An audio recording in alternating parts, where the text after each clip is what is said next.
एक बार एक बच्चा अपने दादाजी से मिलने गया। गर्मी की छुट्टियों के दौरान वह हमेशा अपने दादाजी के साथ खेलता रहता था। एक दिन उसने अपने दादाजी से कहा, जब मैं बड़ा हो जाऊंगा मैं एक सफल इंसान बनना चाहता हूं। क्या आप मुझे सफल होने के कुछ तरीके बता सकते हैं? दादाजी ने हाँ में सिर हिलाया और बच्चे को अपने साथ पास के नर्सरी में ले गए। नर्सरी से दादाजी ने 2 छोटे पौधे खरीदे और घर वापस आए। फिर उन्होंने एक पौधे को गमले में लगाया और उसे घर के अंदर रख दिया और दूसरे पौधे को घर के बाहर लगाया। तुम क्या सोचते हो, इन दोनों पौधों में से कौन सा भविष्य में बेहतर बढ़ेगा? दादाजी ने बच्चे से पूछा। बच्चा कुछ देर सोचता रहा और फिर बोला, घर के अंदर वाला पौधा बेहतर बढ़ेगा क्योंकि यह हर खतरे से सुरक्षित है, जबकि बाहर वाला पौधा कई चीजों के खतरे में है, जैसे तेज धूप, तूफान, जानवर वगैरह। दादाजी मुस्कुराए और बोले, चलो देखते हैं कि भविष्य में क्या होता है। इसके बाद बच्चा अपने माता पिता के साथ चला गया। 4 साल बाद बच्चा फिर से अपने दादाजी से मिलने आया। जब बच्चे ने अपने दादाजी को देखा तो वह बोला, दादाजी, पिछली बार मैंने आपसे सफल होने के कुछ तरीके पूछे थे, लेकिन आपने कुछ नहीं बताया, लेकिन इस बार आपको मुझे बताना ही होगा। दादाजी मुस्कुराए और बोले, जरूर, लेकिन पहले उन पौधों को देख लेते हैं जो हमने कुछ साल पहले खरीदे थे। यह कहकर दादाजी बच्चे को उस जगह ले गए जहां उन्होंने एक छोटा पौधा गमले में लगाया था। उन्होंने देखा कि वह पौधा एक पेड़ बन गया था।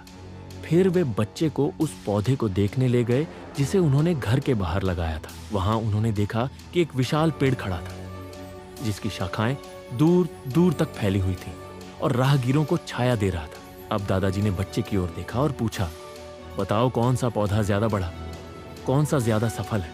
बच्चे ने जवाब दिया, जो हमने बाहर लगाया था। लेकिन दादाजी, यह कैसे संभव है?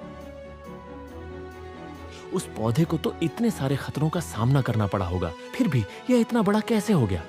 दादाजी मुस्कुराए और बोले, हाँ, बाहर के पौधों को कई चीजों का सामना करना पड़ा, लेकिन समस्याओं से निपटने के अपने फायदे भी थे। बाहर के पौधों को अपनी जड़ें जितना चाहें उतना फैलाने की आजादी थी। तूफान जैसी समस्याओं ने उसकी जड़ों को मजबूत बना दिया। आज ये इतना मजबूत है कि एक छोटा तूफान भी इसका कुछ नहीं बिगाड़ सकता। अब मैं तुम्हें जो बताने जा रहा हूं उसे हमेशा याद रखना, तब तुम जीवन में जो भी करोगे सफल हो जाओगे। अगर तुम हमेशा आरामदायक चुनाव करोगे तो तुम उतना नहीं बढ़ पाओगे जितना बढ़ सकते हो।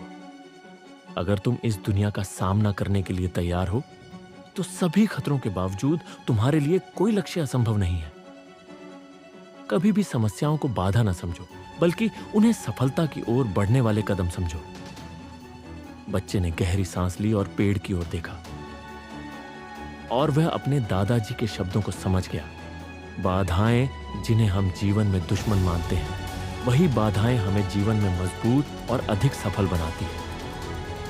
उसी तरह हमारा जीवन उतार चढ़ाव से भरा एक महान साहसिक कार्य है जो हमारे रास्ते को अवरुद्ध करने वाली बाधाओं की तरह लग सकता है, लेकिन सोचो क्या, ये बाधाएं पहेलियों की तरह हैं जो हल होने की प्रतीक्षा कर रही हैं। बस जब आप कोई खेल खेलते हैं तो मजेदार हिस्सा यह पता लगाना है कि चुनौतियों से कैसे पार पाया जाए। जीवन उसी तरह से काम करता है जिस तरह से आपके सामने आने वाली प्रत्येक बाधा सीखने का मौका है। आगे बढ़े और भी मजबूत बने। इसीलिए इन बाधाओं को हतोत्साहित न करें, उन्हें गले लगाएं, उनसे निपटें। अपने आप को जीवन के खेल में आगे बढ़ते हुए देखें।